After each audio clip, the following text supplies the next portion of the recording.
السلام علیکم دوستو، امید ہے آپ خیریت سے ہوں گے۔ دوستو آج میں جو نسخہ لے کر آپ کی خدمت میں حاضر ہوا ہوں وہ ہے جوڑوں کا درد، جسم کا ہر قسم کا درد اور پٹھوں کی کھچاوٹ۔ دوستو سب سے پہلے ہماری ایک چھوٹی سی ریکویسٹ ہے، پلیز جس میرے دوست نے ہمارا یہ چینل طلسمی ٹوٹکے سبسکرائب نہیں کیا تو پلیز دوستو ہمارا یہ چینل طلسمی ٹوٹکے سبسکرائب کر لیں تاکہ ہم جیسے نئے لوگوں کی حوصلہ افزائی ہوتی رہے۔ اور ہاں دوستو، جن ہمارے دوستوں نے ہمیں سبسکرائب کیا ہے اور ہمیں سنتے اور دیکھتے ہیں، ان دوستوں کا میں تہہ دل سے شکر گزار ہوں۔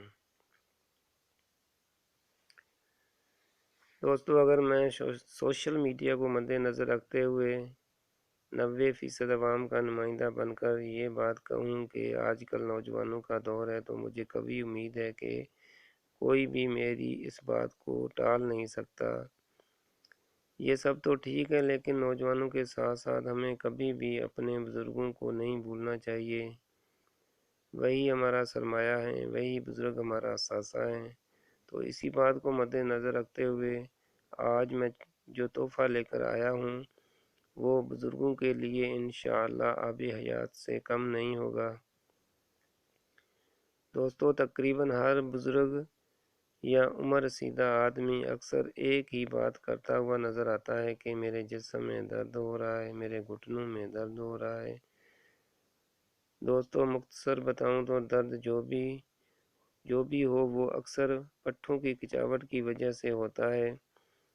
آج کا ہمارا نسخہ بھی جسم کے دردوں، پٹھوں کی کھچاوٹ اور جوڑوں کے دردوں کے لیے اتنا لاجواب تحفہ ہے کہ جس بزرگ آدمی کو یہ دوا بنا کر دو گے انشاءاللہ وہ جھولیاں بھر بھر کے آپ کو دعائیں دے گا۔